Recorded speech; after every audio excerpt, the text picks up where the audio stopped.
On reprend pour un temps de table ronde. Donc, alors, on a une personne en moins qui a eu un souci de dernière minute et qui donc m'a demandé de l'excuser. C'est Nicolas Tonnet de l'ADEME.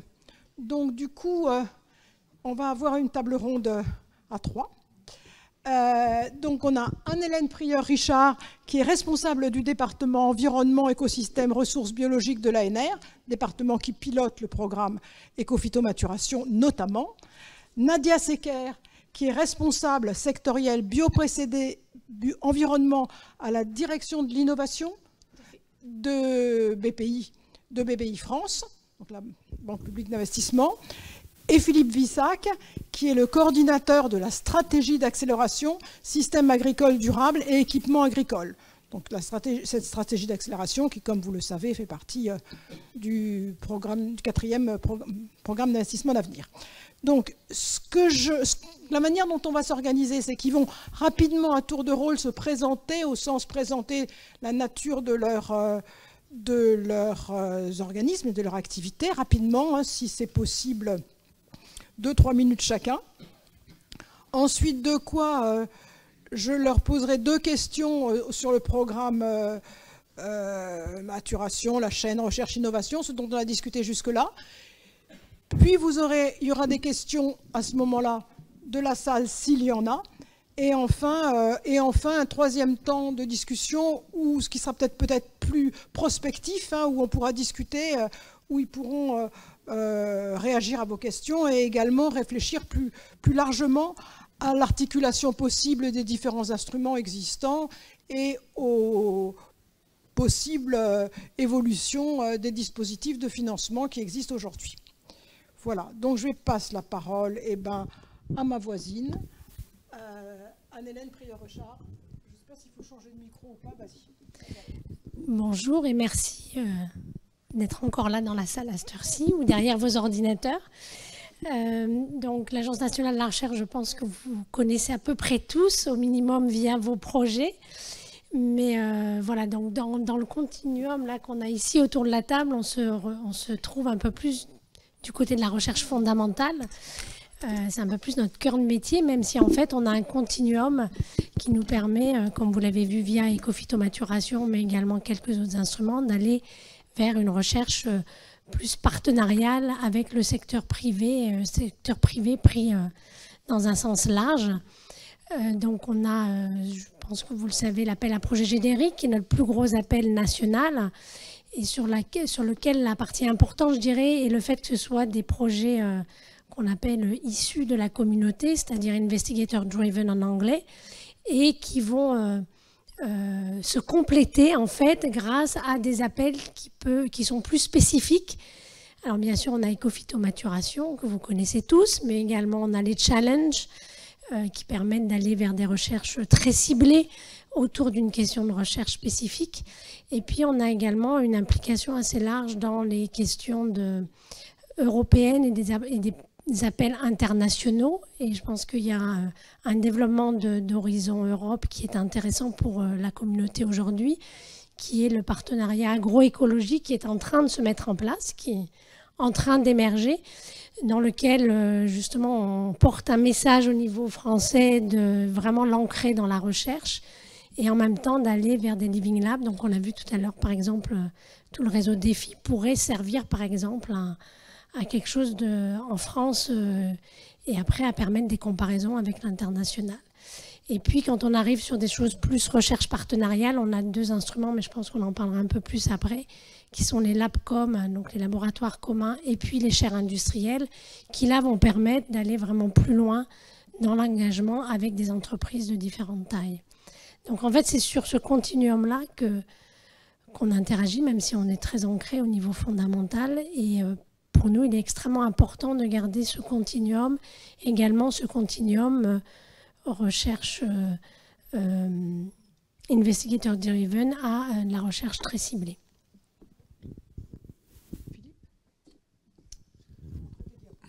Oui, on va passer les diapos en même temps. Je ne sais pas si elle est... Voilà. Alors, moi, je suis donc membre du Conseil général de l'agriculture, de l'alimentation et des espaces ruraux.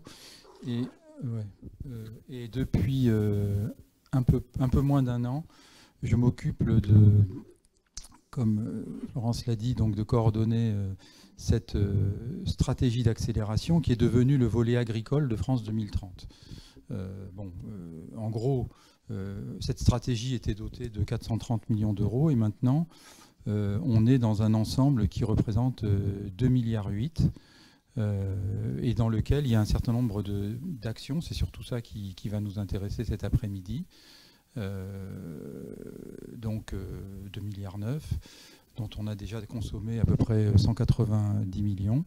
Et en gros, ce qu'il faut, enfin moi, mon état d'esprit en venant vers vous, c'est de voir comment on peut relayer les dynamiques dans lesquelles vous êtes impliqués, avec des actions qui sont décrites et sur lesquelles je ne vais évidemment pas m'appesantir tout de suite, on y reviendra pendant l'exposé, pendant la discussion, des actions qui peuvent intervenir à différents niveaux de vos initiatives. Moi, je ne suis pas là pour dire, voilà, il y a plein d'actions avec des mesures compliquées, il y a des dates et compagnie.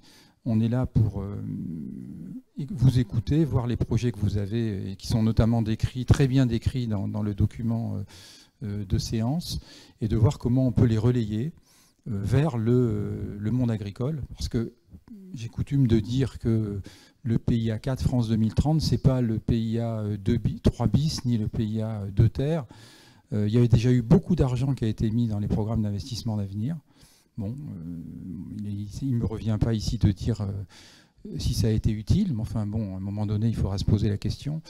Moi, mon sujet, c'est de vous proposer des mesures, et je ne suis pas tout seul, puisque toutes ces mesures que vous voyez là dans les cases assurées sont en fait des mesures qui sont pour lesquelles il y a un pilote, et la DGER est pilote de plusieurs de ces mesures, notamment le grand défi bio-intrant. Et à chaque fois, il y a, à côté du pilote, il y a un opérateur. Et parmi les opérateurs, l'ANR, BPI, il n'y a pas l'ADEME, mais il y a la Banque des territoires et on y reviendra. Parce que la Banque des territoires peut jouer un rôle très important avec une mesure qui s'appelle les démonstrateurs territoriaux.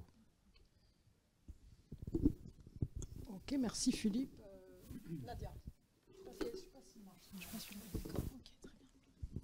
Bonjour à tous, merci.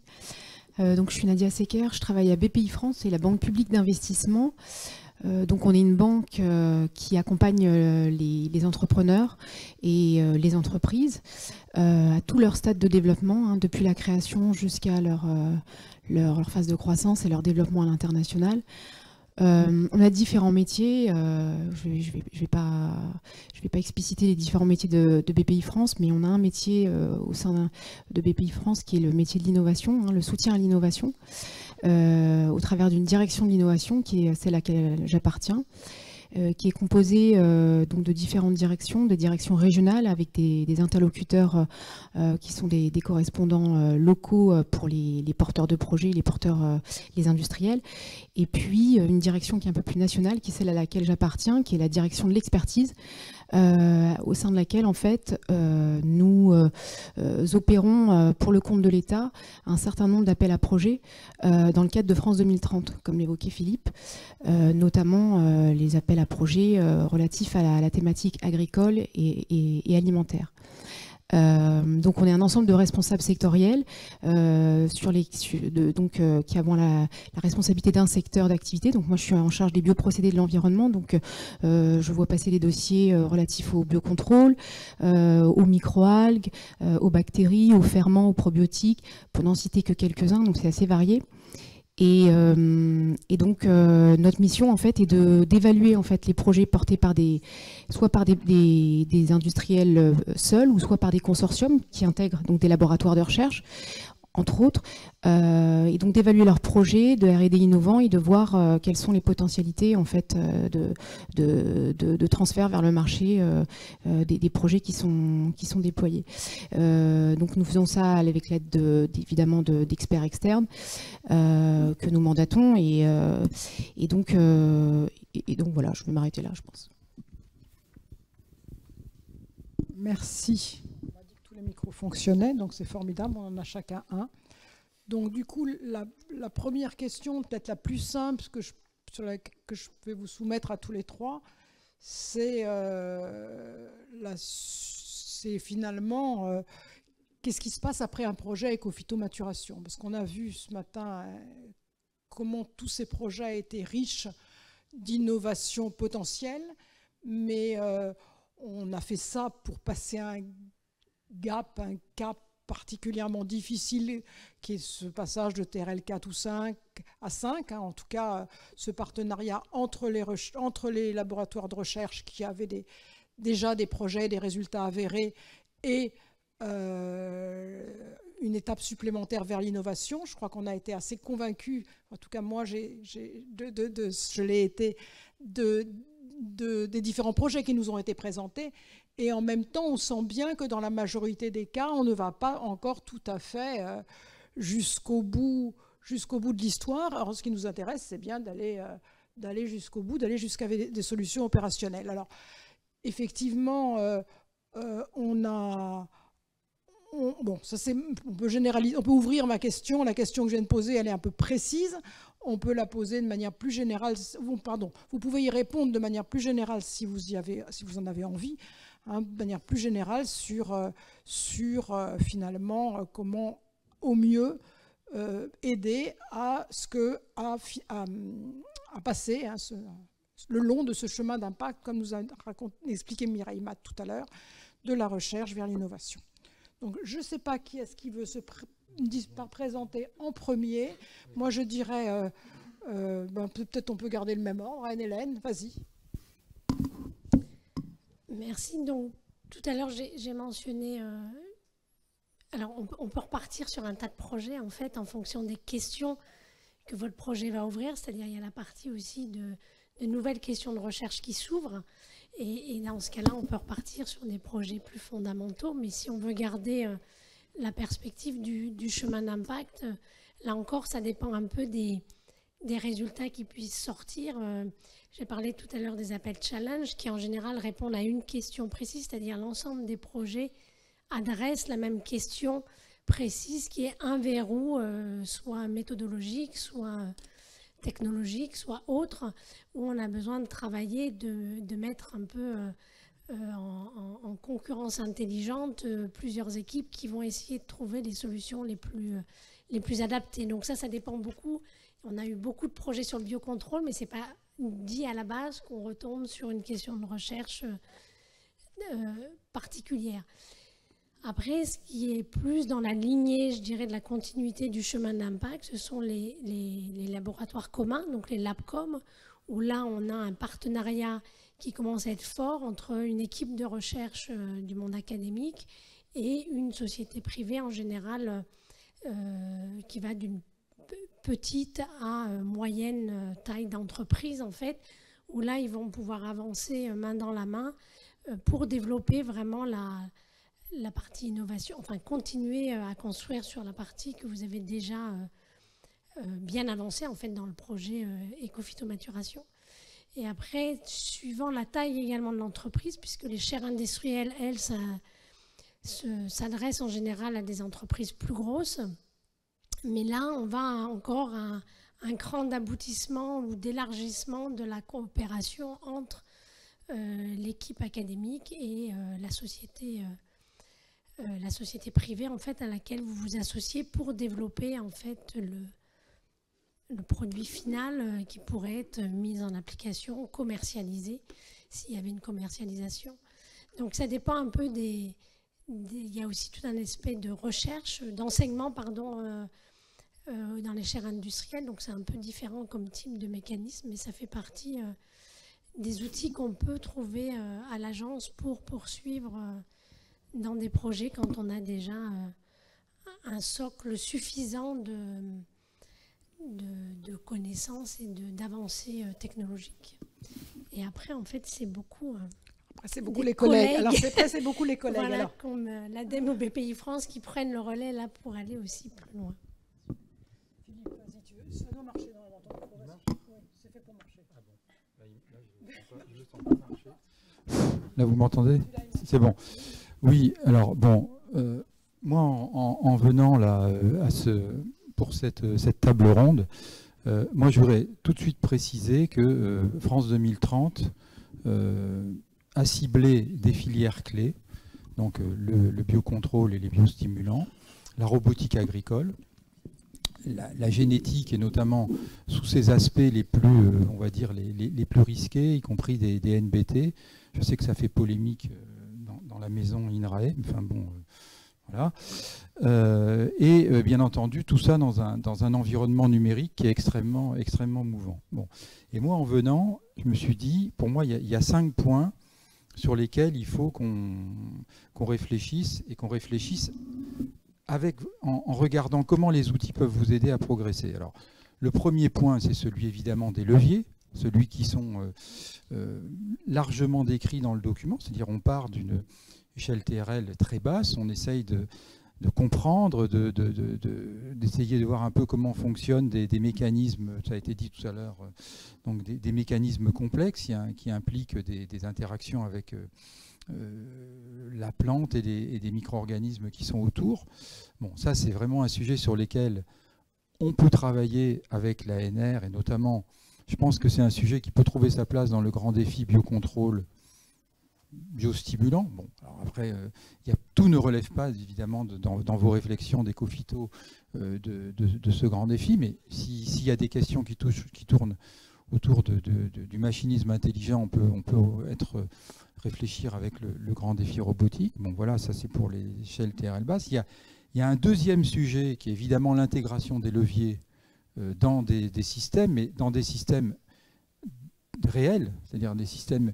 Hier j'étais à Cassis, bon, on a vu, c'est remarquable. Bon, voilà, mais on est évidemment dans une prise de risque, et l'intégration avec les instituts techniques, les chambres d'agriculture, extrêmement intéressant parce qu'on se projette très vite dans les systèmes réels. Donc comment on fait pour intégrer ces leviers dans les systèmes réels, y compris SHS évidemment, microéconomie, la question a été posée tout à l'heure, ça coûte combien de combiner 2 leviers, 3 leviers, etc. Le troisième point important pour moi, c'est la dérive de tout ce qu'on est en train de faire lié au changement climatique. Et ça, il y a des tas d'OAD qui peuvent être passés par pertes et profits parce qu'ils ont été paramétrés avec des données qui voilà, ne sont plus d'actualité. Et ça, c'est évidemment, quand on regarde l'index phyto, il y a 30 pages d'OAD au début du document. Bon, je ne passe pas évidemment pour zoomer sur telle ou telle structure, mais bon, ça questionne quand même de voir quelle dérive on peut avoir et comment considérer cette dérive du changement climatique. Le quatrième point pour moi, c'est les compétences, parce que évidemment, levier, intégration de levier, dérive, tout ça, ça interpelle les compétences. Et le cinquième point, c'est le système d'information dont Virginie a parlé tout à l'heure, qui est évidemment quelque chose d'extrêmement important. Et à chaque fois, autour de ces différents points qui sont un peu la vie d'un projet qui chemine. Alors j'aime pas l'échelle TRL, moi je suis désolé, à un moment donné, non mais parce que on peut se retrouver planté à 5 et ne pas réussir à décoller parce qu'on ne va pas réussir à intégrer tel système. Voilà. Donc à chaque fois, moi, il faut que je vous apporte une réponse sur cette carte, qui est une carte des opportunités, pas des guichets, des opportunités. Et vous voyez par exemple qu'à gauche, vous avez l'AMI compétences et métiers d'avenir. Là, on peut trouver des leviers qui est opéré par l'ANR et la Banque des Territoires. On peut trouver des leviers pour faire évoluer les compétences pour que les acteurs maîtrisent tout ce dont j'ai parlé. On est lauréat d'ailleurs, enfin vous êtes lauréat d'un diagnostic sur tout ce qui tourne autour du biocontrôle biostimulant. Donc, voilà. Et à chaque fois, bon, quand on parle, je ne vais pas revenir sur mes grands défis qui sont en haut. L'appel d'offres innover, je vais te laisser en parler. Voilà. Et à chaque fois, ce sur quoi je reviendrai, c'est les démonstrateurs territoriaux.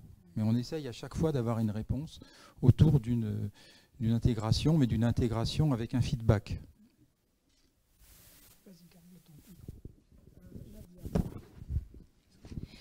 Je vais compléter ce qu'a dit Philippe avec mon regard d'opérateur de BPI France, évidemment. Ce que je veux juste vous dire, c'est que nous, justement, dans le cadre de la stratégie d'accélération qu'a évoqué Philippe, on opère un appel à projet qui est la résultante de la fusion de 2 appels à projet, avant dédié à l'agriculture, un appel à projet dédié à l'agriculture, vous avez connu peut-être, qui s'appelait SADA, et un qui était dédié à l'alimentaire, et qui ont été fusionnés justement pour permettre d'avoir des projets qui se positionnent à la fois en amont et en aval sur la chaîne de valeur. Et cet appel à projet, c'est innover pour réussir la transition agroécologique et alimentaire.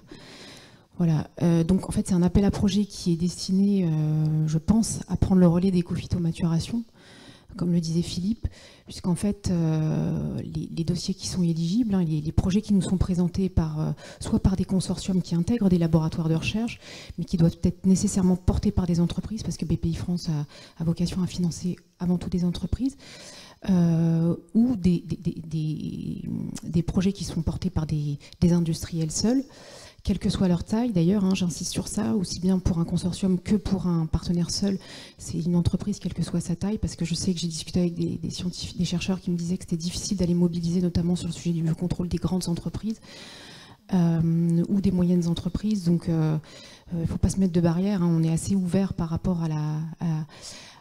au type d'entité d'entreprise qu'on a dans le consortium. Et donc, ce qui est intéressant, c'est que les projets qui candidatent à cet appel à projet-là sont sur des niveaux de TRL entre 4 et 6. Et donc, bon, même si Philippe n'aime pas le niveau TRL, l'avantage que ça a, c'est qu'on sait un peu de quoi on parle en termes de maturité. En tout cas, ce qu'il faut que vous reteniez, c'est que si la preuve de concept en laboratoire a été faite, on est tout à fait en capacité en fait, de pouvoir les prendre en charge, de pouvoir prendre en charge les travaux qui vont suivre, dans le cadre de l'appel à projet dont je vous parle, innover pour la transition agroécologique et alimentaire. Donc il ne faut surtout pas hésiter à essayer de monter des consortiums. Si vous avez des résultats de recherche qui sont intéressants dans le cadre d'éco-phytomaturation notamment, et que vous sentez qu'il faudrait des financements supérieurs pour aller plus loin après la preuve de concept, notamment pour démontrer de la faisabilité et de l'efficacité en conditions contrôlées, puis après au champ, on a un dispositif, comme le dit Philippe, c'est-à-dire une opportunité de financement dans le cadre de l'appel à projet dont je vous parle, qui est tout à fait destiné à financer ce genre de travaux, sachant que les projets qui sont prioritairement visés sont d'abord les projets destinés à financer ce qu'on appelle des agroéquipements intelligents, notamment les systèmes d'OAD à l'intérieur, les projets qui visent à réduire les intrants, notamment les sujets relatifs au biocontrôle, et puis les projets qui sont axés sur le travail sur les sélections variétales, l'amélioration génétique des plantes pour résister notamment aux maladies. Voilà, donc on est pleinement dans le scope, je pense, de ce qui peut être pris en charge dans l'appel à projet opéré par BPI France. Non, mais juste attirer, si tu permets, attirer l'attention sur l'appel à projet de financement des pré-séries. Bon, alors, la deadline, c'est demain. Bon, donc, c'est pour la troisième relève. Je pense que c'est BPI qui opère. On va relancer, parce que là, vous avez typiquement un sas vers les démonstrateurs territoriaux. C'est-à-dire que ce dont il s'agit là, c'est de faire des essais. Bon, je ne reviens pas sur ce que je disais sur Cassis ou sur des sites expérimentaux d'instituts techniques, de lycées agricoles. On considère que les gens qui ont des projets qui sont au bon niveau de preuve de concept, qui voudraient tester ce levier seul ou combiné, devraient pouvoir le faire en étant aidés. C'est le cas, il y a des aides qui sont prévues là.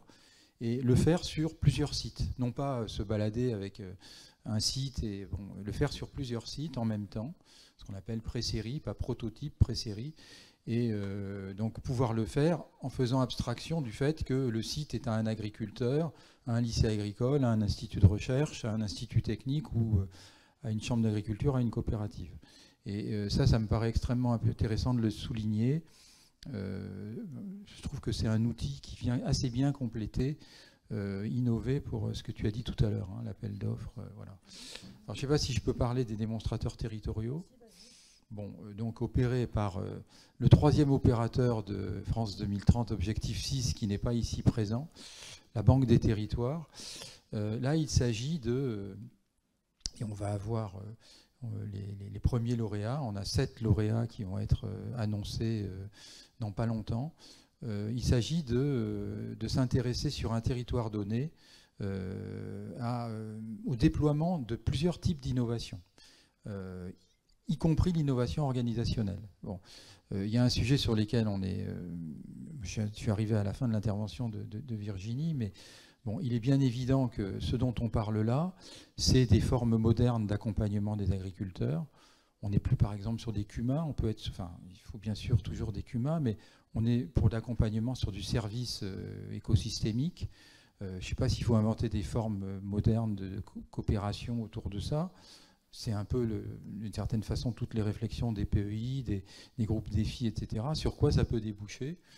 On peut déposer des dossiers dans le cadre de cet AMI démonstrateur, motivé par un signe de qualité, par une coopérative ou une chambre d'agriculture.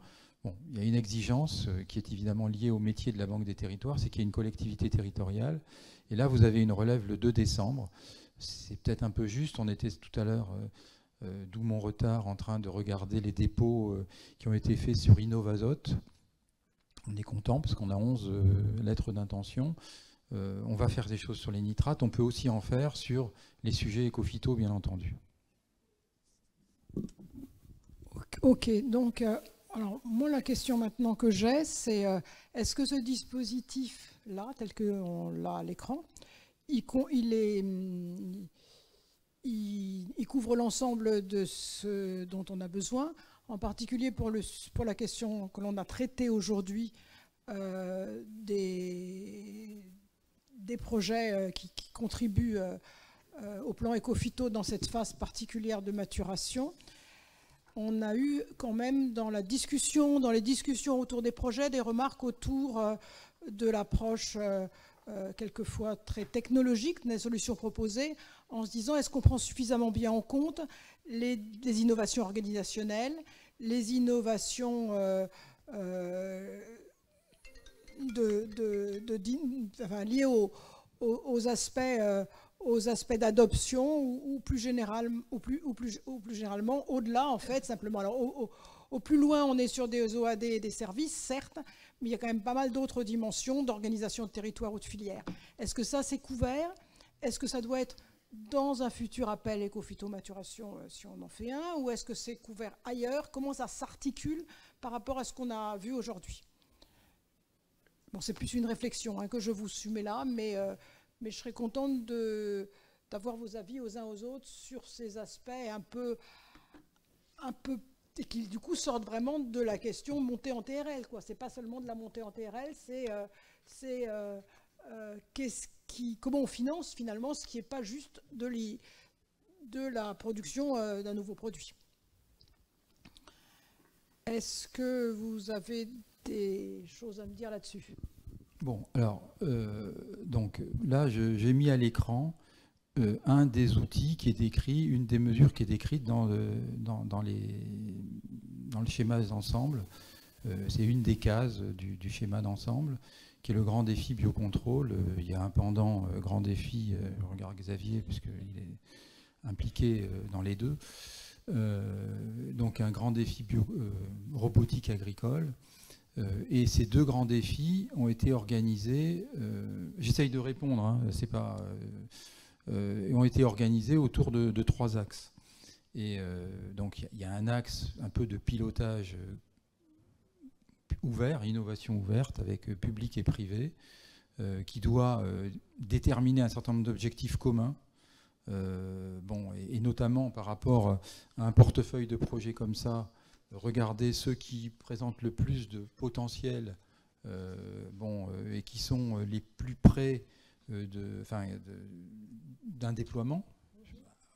Après, quand on parle de la betterave, on déployer sur les sujets qui concernent la... Non, mais si, je vais à l'ITB. Bref, faire cette analyse de l'existant en termes de connaissances et de projets lancés, parce qu'il y a Je parlais des PIA, il y a quand même pas mal de projets qui ont été lancés. Il y a des projets CASDAR, il y a un certain nombre des projets XP Ecophyto. Bon, donc ça, c'est la structure d'animation globale.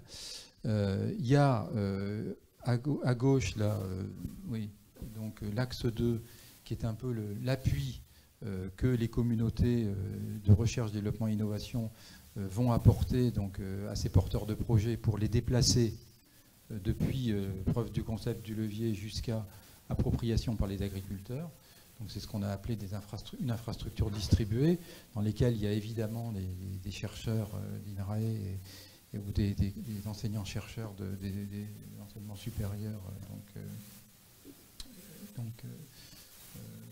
qui peuvent accompagner, mais également des instituts techniques ou un certain nombre d'acteurs qui vont accompagner les projets parce qu'ils disposent d'outils, d'infrastructures, de sites expérimentaux, etc. Et il y a surtout dans l'axe 3 toute cette dynamique de porteurs de projets qui arrivent en ordre dispersé, qui arrivent la veille du congrès à Honolulu, ou voilà, qui vont arriver un peu comme ça, et qui doivent trouver des portes d'entrée dans l'infrastructure distribuée. Bon, et pas seulement évidemment sur la partie scientifique et technique, mais également, pourquoi pas aussi sur la partie propriété intellectuelle. Alors, je ne sais pas si ça s'appelle maturation, prématuration. Bon, on sait qu'on en discute avec INRAE Transfert, donc voilà. Mais en tout cas, ces gens-là peuvent avoir besoin d'accélérer, par exemple, un process vers l'ANSES. On sait qu'il y a souvent, je me revois encore les frises de Thibaut Maloza, où on peut passer beaucoup de temps entre le moment où on est là dans la fiche et puis le moment où on est sur le marché. Voilà, donc ça c'est un exemple de process dans lesquels cet axe 3 pourrait servir un petit peu de point d'entrée, de réceptacle pour les projets que vous avez lancés dans le cadre d'Ecophyto Maturation. Bon, voilà, c'est une réponse qui vaudrait aussi si on était en phase de roboticiens, etc. Bon, je ne sais pas si elle vous satisfait, parce que bon, on est dans un schéma qui est plus contraint que celui qui vous occupe, mais c'est au moins celui des alternatives au phyto. Vas-y, Anne-Hélène, je vais me déplacer parce que quand vous aurez fini, je verrai s'il y a des questions dans la salle. Juste par rapport à la question que tu reposais à propos de ce que j'appellerais peut-être pas justement l'innovation technologique, mais sociale, c'est-à-dire qu'il y a quand même beaucoup de questions qui sont liées soit au projet que vous développez actuellement, soit de façon générale à la transition agroécologique, qui sont où on a des verrous qui sont en partie sociétaux. Et tout à l'heure, on a parlé aussi du chemin d'impact et qu'il fallait intégrer en fait dès le départ les partenaires, je dirais, non académiques. Et ça rejoint un peu, les partenaires là seraient peut-être pas du privé, mais plus des collectivités, des collectifs du monde agricole sur lesquels on pourrait co-construire en fait des questions communes. Donc comme vous avez co-construit un certain nombre de questions et de projets avec le secteur privé, et bien d'aller vers de la co-construction cette fois-ci plus sociétale. Alors certainement avec des équipes. Alors dans certains projets, je sais que j'ai vu qu'il y en avait qui avaient des partenaires sciences humaines et sociales, mais c'est sûr que le point d'ancrage serait certainement plus de ce côté-là, mais on pourrait, je pense qu'on pourrait imaginer être créatif et aller dans cette direction sur une maturation qui est moins technologique, mais plus, qui est un autre type de maturation en fait qu'on a besoin, ou que la communauté de recherche a besoin de faire également pour avancer sur un certain nombre de ces questions.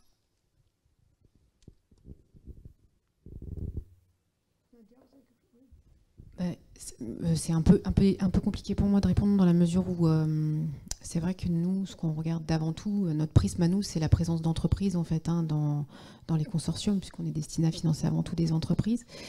Mais ce qui est certain, c'est que de toute façon, on a du mal à embarquer les SHS en fait dans des. C'est pas évident d'embarquer les SHS dans des projets à valorisation. Et là, je le prends avec ma casquette d'ancienne chargée de valorisation. Je sais qu'on a fait beaucoup de travail par rapport à ça, mais comme c'est de l'immatériel, c'est pas du produit, hein, on produit de la connaissance. C'est assez délicat en fait d'aller voir après quelles sont les modalités de valorisation et de transfert vers la société. On n'arrive pas à trouver, c'est pas évident de trouver des modèles économiques qui soient adaptés aussi, il faut inventer des modèles économiques adaptés. En tout cas, ce que je peux vous dire, c'est que dans les projets qu'on voit nous et qu'on finance, on voit peu d'équipes de recherche sur la thématique SHS, mais ce qu'on demande en général au consortium, c'est est-ce qu'au cours du projet, ils vont s'assurer de l'impact de leur projet en fait, sur la société et comment ils vont le faire. Est-ce qu'ils vont présenter leur projet à l'occasion de différents colloques, ils vont aller voir certaines associations pour voir un peu quelle est la réceptivité des assos vis-à-vis des résultats qu'ils ont obtenus. Voilà, c'est une façon pour nous en fait de mesurer un peu, d'avoir quelques informations sur l'impact que le projet aura et surtout le fait que le consortium essaie d'évaluer ses impacts. Mais c'est vrai qu'on a rarement des équipes SHS dans les parties prenantes des consortiums qu'on voit passer sur l'appel à projet. Alors, ouais, il faut que les mains qui se lèvent, donc on va faire comme ça. Hein. Donc, vous pouvez poser des questions ou bien faire part de vos réflexions sur le sujet, au choix. Marie-Stéphane. Donc merci. Donc Marie-Stéphane Tixier, Institut Agro Montpellier. Moi j'ai juste une réflexion parce qu'on parle de recherche, on parle d'innovation, on parle de transfert, on parle d'information vers la société et que la société et les agriculteurs finalement apprivoisent les pistes de recherche qu'on développe. Et en fait je pense qu'il y a un levier très important, c'est la formation. Donc, et la formation qui change aussi, qui évolue dans nos modes pédagogiques et dans nos étudiants. Et aussi avec la voie d'apprentissage. Enfin, évidemment, quand on forme des étudiants, c'est les futurs professionnels. Hein, donc c'est eux qui changeront le monde et qui seront aux manettes dans les années futures. Et en même temps, avec l'aspect apprentissage aussi dans les universités, les écoles d'ingénieurs, les BTS, etc., enseignement aussi technique agricole, il y a du lien qui se fait avec les entreprises. Et ça, je pense que dans les réflexions que vous parliez tout à l'heure, en fait, je pense que c'est des choses très très importantes et qui, alors je ne sais pas dans quel dispositif, hein, mais en tout cas, ouais. Et le lien avec la DGER aussi, sûrement, à faire pour... ouais. Je ne vois pas bien ici, mais enfin, c'est juste une réflexion en disant que c'est certainement un levier aussi à prendre en considération parce que ça permet une transformation rapide et efficace, quoi. C'est évident. Il y a beaucoup... on est évidemment tous là sur le dernier propos présidentiel sur le renouvellement des générations d'agriculteurs, mais ça ne concerne pas que les agriculteurs, ça concerne aussi tous ceux qui sont autour d'eux. Et bien entendu que la DGER se soucie de ça. Enfin, c'est pas moi qui vais parler à la place de la DGER, mais en tout cas, il est clair que dans ce dispositif France 2030, il y a des moyens autour de cette première colonne là, qui est à gauche, donc qui s'appelle Appel à manifestation d'intérêt, compétences et métiers d'avenir. Il y a 2 dispositifs qu'on peut mobiliser pour aller dans la direction que tu indiques. Je te tutoie parce qu'on se connaît depuis l'agro de Montpellier. Il y a 2 modalités. La première modalité, c'est un diagnostic qui peut être fait sur les besoins de formation dans un secteur, et avec une approche à la fois quantitative et qualitative. Et donc c'est ce que je disais qu'on est en train de faire sur le biocontrôle à l'initiative de l'Université de Nice et de l'INRAE de Nice, Sophia. Mais il y a je crois, sous contrôle de Marion, il va y avoir 7 ou 8 diagnostics qui sont quasiment contemporains, quasiment synchrones, qui ont été lancés sur différents métiers. Il y en a encore un là de AgroParisTech sur l'agroécologie qui vient d'être lauréat, ou qui l'annonce est imminente. Donc je ne prends pas beaucoup de risques en parlant. Enfin bref, voilà, il y a cette modalité diagnostique qui permet donc de faire ce travail un petit peu je ne sais pas comment le dire, mais de se mettre un peu en avant à l'horizon 2030, mais évidemment pour la formation bien avant. 200 000 € de subvention, 100% d'aide. Bon. Et là, il y a un guichet qui est ouvert. Vous avez la date qui figure dans Donc là, c'est une vieille date, mais il doit y avoir un guichet sur la fin de l'année. Je pourrais je pourrais te passer la date. Et puis le deuxième dispositif, c'est celui des formations qu'on va monter, justement, dispositif de formation. Cette modalité, elle a été mise en œuvre par plusieurs dossiers, notamment un dossier à Dijon. Voilà, mais actuellement, il y a une sélection qui est en cours, donc on ne peut pas en parler.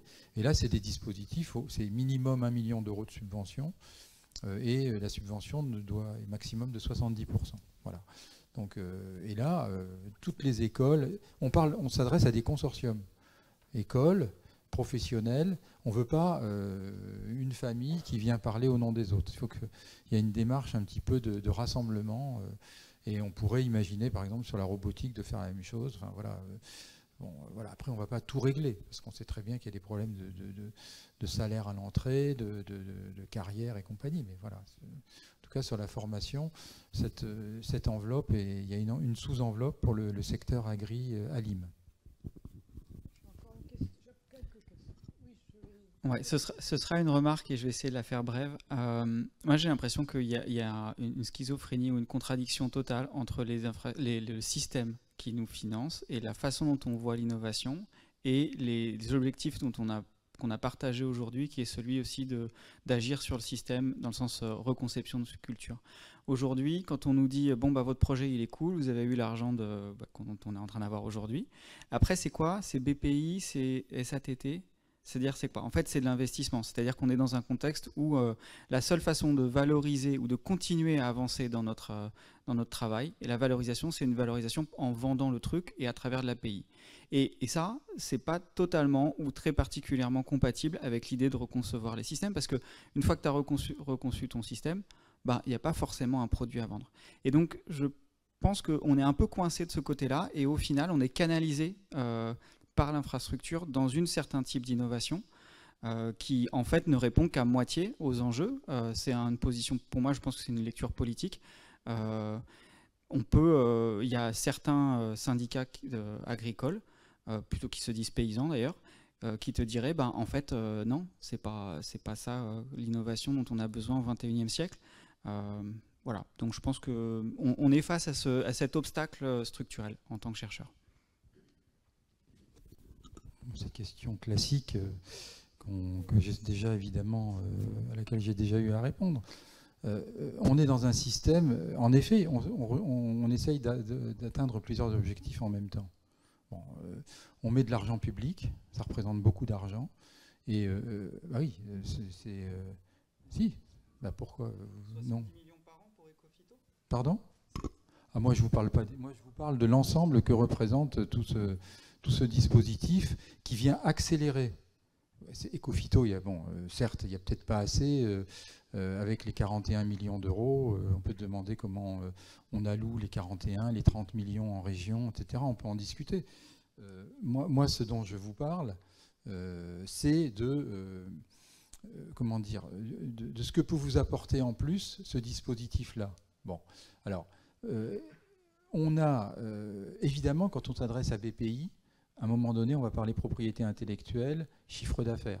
Bon, tu l'as tout de suite dit, je veux dire. Bon, mais on est aussi conscient du fait que avec le secteur agricole, on va parler pratique, on va parler combinaison de leviers, on va parler système. Je l'ai dit tout à l'heure. Alors peut-être que là, le pavé BPI est trop central. Il faudra que je le réduise. Il faut en effet qu'on imagine des chemins alternatifs. Je suis d'accord. J'ai parlé tout à l'heure des pré-séries. Si l'atelier paysan veut faire une pré-série sur un équipement qu'il a mis au point chez 15 de ses adhérents, il peut. Ben, il peut. Est-ce que je peux réagir? En fait, la nature de ma remarque, elle est sur le fait que la reconception, ce n'est pas forcément un produit. Donc, il n'y a pas forcément un truc à financer, un prototype ou quelque chose comme ça. Et que donc, aujourd'hui, on a une vraie vallée de la mort dans les financements pour aller dans cette direction-là. C'était la seule nature du commentaire et ça ne parle pas particulièrement de ce qui est à l'écran ou de ce que vous présentez. Non, mais je suis d'accord. Évidemment que je ne veux pas, avec un schéma, dire qu'on va déverrouiller, etc. Bon, On est d'accord, mais ce qu'on essaye d'avoir, et ça c'est une discussion qu'on a avec l'INRAE, qu'on a avec les instituts techniques, avec les chambres, c'est évident que ce qu'on espère avec ces démarches-là, et notamment la démarche des démonstrateurs territoriaux dont on pourra éventuellement parler, c'est de transformer et de peser sur les recrutements qui vont intervenir d'ici 2030 et ultérieurement. On n'a pas parlé du mode 2 de la recherche. On pourrait dire qu'on a besoin d'acteurs. Je ne sais pas si ça marche. Vous m'entendez là, c'est bon ? Ouais. Donc on a peut-être besoin de gens qui vont faire de la transdisciplinarité. Bon voilà, c'est déjà commencé dans un certain nombre de chantiers à l'INRAE. Peut-être que dans les instituts techniques, ils doivent s'intéresser effectivement à des filières connexes. Bon voilà, moi j'ai pas de problème avec ça. Les chambres d'agriculture doivent évidemment sans doute mieux travailler en réseau. Les démonstrateurs territoriaux, ça permet de faire de l'innovation organisationnelle. Et derrière l'innovation organisationnelle, moi j'entends tout ça. Hein. J'entends les acteurs du développement, l'ITAB, les CIVAM et compagnie qui peuvent avoir des choses à dire. Les chercheurs, et vous allez être surpris par les démonstrateurs territoriaux qui sont lauréats. Vous allez être surpris. Il y a des projets qui sont voilà, territoriaux sur lesquels on réfléchit à l'alimentation avec le territoire agricole qui est autour. Allons-y, allons-y. Et on n'est pas tout à fait. On n'est pas, ouais. Tout à fait. Je voulais juste rajouter aussi que, alors c'est pas les mêmes échelles que France 2030, mais l'ANR maintenant, depuis la loi de programmation de la recherche, a un mandat de faire un certain nombre d'actions sur la communication vers et pour la société. Et donc on a lancé 2 premiers appels, dont il y en a un qui vient de se clôturer sur les sciences participatives, où justement on peut arriver, alors celui-là il était avec des projets qui étaient déjà un peu matures, mais il y a l'idée d'en ouvrir un qui soit plus projet débutant, on va dire. Et ce type-là de questionnement où il n'y a pas un produit à la fin, mais par contre une réflexion avec des partenaires très différents. Enfin, il y a un besoin de construire des consortiums avec des partenaires très différents et pour aller vers justement des changements de concepts qui sont derrière. Et ça peut tout à fait répondre à ces besoins-là. Après, est-ce qu'on peut aller plus loin, ce que je disais tout à l'heure, d'arriver à des appels maturation, cette fois-ci sur une montée justement non technologique, pourquoi pas? C'est pas le même type de financement. Alors, c'est pas le même type de financement que France 2030, on est bien d'accord, mais souvent, ce qui manque, c'est du temps et de l'argent pour réunir les gens dans une même salle. C'est souvent ça, le début d'agréger un certain nombre de choses. Donc, c'est pas automatiquement des sommes faramineuses. Par contre, ça peut être des médiateurs, etc. Et ça, c'est des coûts qui sont tout à fait éligibles dans les projets de l'ANR. Et donc, je pense qu'il faut pas se limiter. C'est ce que j'essaie de dire. Il y a un panel d'instruments au sein de l'ANR, soit du côté France 2030, soit du côté plus plan d'action ANR. Et il y a des choses qu'on peut essayer de creuser pour voir si ça s'adapterait plus ou moins. J'ai peut-être 2 questions dans le chat avant d'entrepreneurs. Une personne qui demande s'il existe une plateforme sur laquelle on peut trouver les partenaires susceptibles de rejoindre les projets.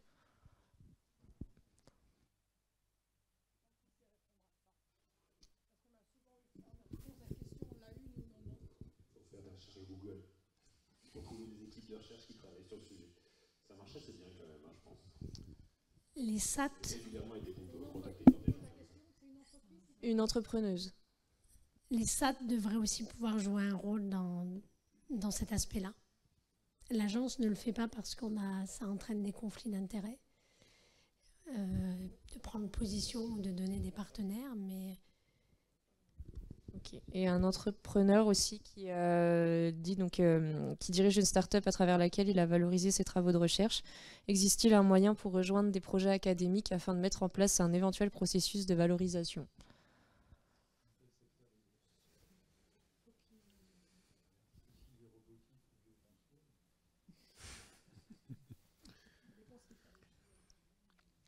Ça dépend effectivement du type de projet. Mais comment dire enfin, typiquement, là, il faudrait voir sur quel sujet sur quel thème il est positionné. Est-ce qu'il veut être entré en contact avec un labo ou avec un site expérimental ou plusieurs enfin, voilà, c'est vrai que c'est pas forcément évident de répondre comme ça. En tout cas, il doit y avoir quand même des chargés de valo dans les... Ce que j'allais dire, voilà, il y a les SAT, il y a les structures de valorisation qui prennent le relais, qui peuvent être une porte d'entrée, hein, oui, INRAE Transfert, les SAT pour les universités ou les écoles d'ingénieurs, les structures de valo pour les instituts de recherche, hein, le CIRAD, l'IFREMER, etc., et qui peuvent être un point d'entrée en fait pour essayer de repérer des équipes de recherche qui peuvent avoir des complémentarités ou apporter des compétences à son projet pour lui permettre d'aller un peu plus loin. Si j'ai bien compris la question, parce que je ne suis pas certaine d'avoir bien compris la question. On va s'acheminer vers la fin parce que j'ai promis à tout le monde qu'on finirait à l'heure. Alors, Corentin a une remarque et ensuite vous me demanderez de conclure en 2 minutes. 2 minutes chacun si vous avez des choses à dire. D'accord, donc sur un trou dans la raquette, ça rejoint quelque chose qui a déjà été mentionné. Il me semble qu'on a besoin, quand on offre, quand le produit qu'on peut donner, c'est un service public, qui serait notamment au niveau national, tout n'est pas toujours territorial. Je pense notamment au débouché de Mokoriba, le projet que je porte.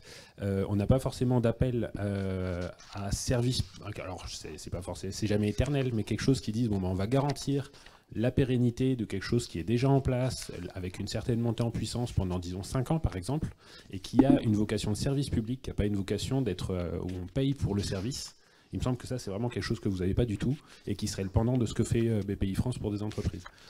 C'était une première chose. Une deuxième chose, pour pouvoir favoriser des petites innovations, il faut donner de la stabilité, parce que c'est une nouvelle pour personne. L'instabilité, ça favorise les gros.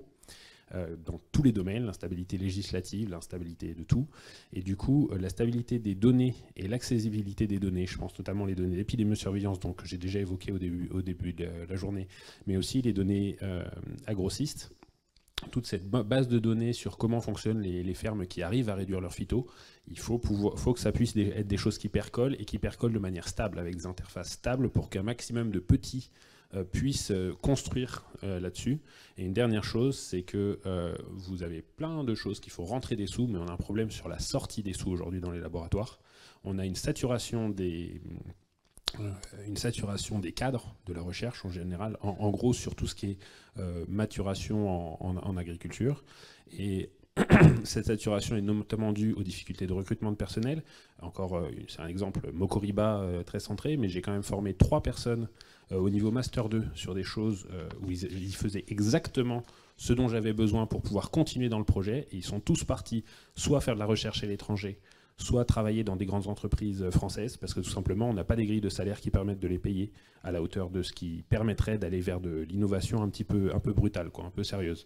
Donc là, vous pouvez ouvrir les robinets d'entrée. Tant que les robinets de sortie ne sont pas ouverts, on a un vrai souci aujourd'hui, au moins dans la région parisienne où moi je travaille. Ça élargit considérablement le débat. Vous n'allez peut-être pas pouvoir tout traiter. Hein. Ouais, non, mais non. Mais c'est des questions. Enfin, je veux dire, on n'a pas le temps de. Moi, je veux bien qu'on en discute, mais c'est vrai que le problème, il est relativement simple. C'est que aujourd'hui, quand on regarde ce que représentent les moyens récurrents des organismes de recherche, des instituts techniques, des chambres d'agriculture, je ne parle pas des lycées agricoles, et qu'on voit les derniers chiffres du recensement agricole, on est dans des proportions qui sont en principe confortable. Soyons clairs, en principe confortable. Après, c'est une question d'allocation des postes, des ressources, etc. C'est le problème de l'effet transformant d'une dynamique comme celle-là. Si on met juste des moyens, on va sans doute rater une approche plus innovante, y compris de l'organisation de ce dispositif formation, recherche, développement. Pour moi, il est complètement sous-jacent. On doit, à travers ces outils, repenser les relations entre formation, recherche et développement. Alors, et notamment, je ne vais pas revenir sur le statut des enseignants-chercheurs, mais les enseignants-chercheurs, ils font de la formation, ils font de la recherche et ils font du développement. Je trouve que c'est un statut assez moderne. Donc il faudrait se demander si on ne peut pas faire évoluer tout ça pour en effet donner des marges de manœuvre à ceux qui estiment que le salaire n'est pas assez élevé, j'en sais rien. Je ne veux pas rentrer dans... Bah oui, mais alors peut-être que, comment dire, oui, non, mais je suis d'accord. Je ne peux pas dire, voilà, non, on va pas forcément, on a des plafonds, il y a des plafonds dans un certain nombre d'organisations. Oui, il y a des évolutions de fond. Non, mais il y a des évolutions de fond qui doivent accompagner tout ça. Et ça, c'est pas, moi, nous, on n'exerce pas, là, en étant coordinateur, la tutelle des établissements publics, ni la relation financière avec les instituts techniques, avec les chambres d'agriculture. Oui, tout ça, ça doit bouger, c'est évident. On ne peut pas tout résoudre, mais c'est bien de poser tous les problèmes. Est-ce que vous avez quelque chose, est-ce que vous pourriez conclure, Anne-Hélène et Nadia, est-ce que vous avez quelque chose à dire en plus de ce qu'on a dit ou ça vous va? Sinon, moi j'avais quelques éléments à vous montrer aux uns et aux autres en guise de conclusion. C'était Ecophyto-maturation 3. Je vais le faire, mais avant de faire ça, est-ce que vous voulez dire quelque chose en conclusion? Moi, je peux juste que vous inviter. Bon, je n'apporte pas de réponse à toutes les questions qui ont été posées, que je comprends, hein, que j'ai vécu en tant que chargée de valorisation, la difficulté de mobiliser les enseignants-chercheurs parce qu'ils sont très occupés par ailleurs, parce qu'ils ne sont pas évalués sur les résultats de transfert qu'ils font vis-à-vis de l'industrie. Ils ne sont pas évalués non plus sur les publications issues des brevets, même si ça a un peu changé maintenant. Mais quand je travaillais dans ce secteur-là, c'était un peu le cas.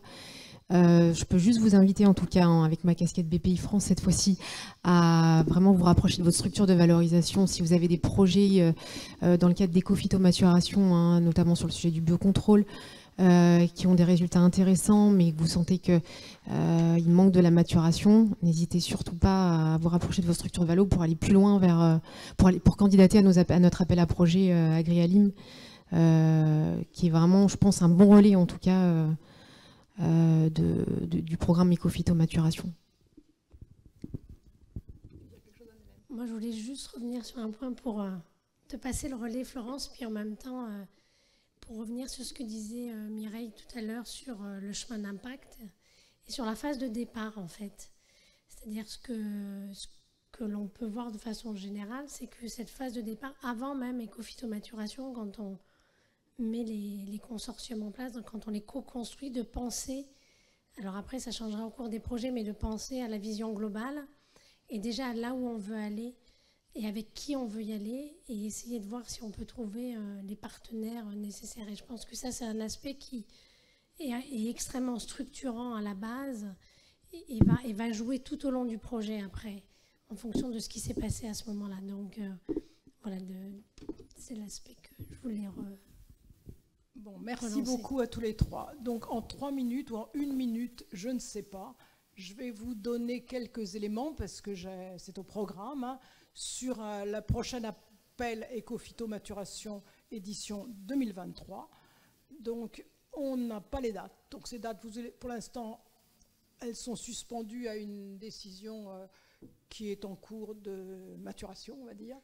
Et donc, une fois que la décision sera prise, qui ne saurait tarder, j'espère, on vous communiquera les dates. Donc, en revanche, que je peux vous dire, c'est l'état de nos réflexions qui sont, celles-ci, bien avancées, voire terminées, puisqu'on est prêt, en fait, pour lancer l'appel sur les thématiques. Donc, en gros, on a décidé, avec au sein du comité de pilotage, hein, avec le CSORI essentiellement, d'élargir au maximum les thématiques couvertes par cet appel. Donc en fait, toutes les innovations qui ont vocation à contribuer à atteindre les objectifs du plan Ecophyto, c'est-à-dire réduire l'utilisation et l'impact, seraient éligibles à ce futur prochain appel à projet Ecophytomaturation 2023. Donc ça va couvrir les pratiques agronomiques, le biocontrôle, le levier génétique, les capteurs et le numérique, les agroéquipements, avec un appel aux communautés scientifiques, en particulier par rapport aux situations orphelines. Et enfin, également, comme on l'a vu aujourd'hui dans les discussions, les aspects liés à l'organisation sociale, aux innovations organisationnelles, aux outils de politique publique également, parce que là aussi, il y a des possibilités d'innover, donc, et on a des exemples, on a des projets, des travaux en cours, notamment dans le programme Cultiver et Protéger Autrement, mais qui peuvent aller plus loin, en fait, en termes d'opérationnalité, qui pourraient trouver leur place ici. et donc sur des modèles d'affaires nouveaux. Donc voilà, c'est l'ensemble de ce qu'on a identifié qui pouvait être à contribuer donc à nos objectifs, on a choisi de les mettre dans l'appel. Alors, ben voilà, c'est fini. Non, c'est pas tout à fait fini. Hop, c'est parti. Attendez, il y a nos noms à Florence Eft et à moi, donc ça, c'est une chose importante. Et la diapo d'avant, c'était les moyens, mais on n'en sait rien, au moins des moyens, mais quand si on ne sait pas. On ne sait pas, laisse tomber les moyens, parce qu'on ne sait pas les moyens. On sait que s'il y a des projets, ils dureront 24 à 36 mois, que les règles sont les mêmes, seront exactement les mêmes, c'est-à-dire au minimum un partenaire recherche, un partenaire socio-économique, et qu'il y aura une limite à plafond maximum par projet. Voilà. Je me permets, petite question de Mohamed qui demande s'il faut donc retenir 2 dates, deadline pour la lettre d'intention et celui de la proposition détaillée. Non, c'est justement ça que qu'on aurait bien aimé vous dire aujourd'hui et qu'on ne peut pas vous dire, parce qu'on n'en sait rien. Ce sera bientôt et on vous le dira dès qu'on le saura. Ça sera affiché en gros sur le site de l'ANR. Est-ce qu'on peut clore la journée ainsi maintenant ? Merci beaucoup à tous d'avoir contribué à cette journée qui fut fort intéressante, je crois. Et en tout cas, je vous remercie de votre participation à tous.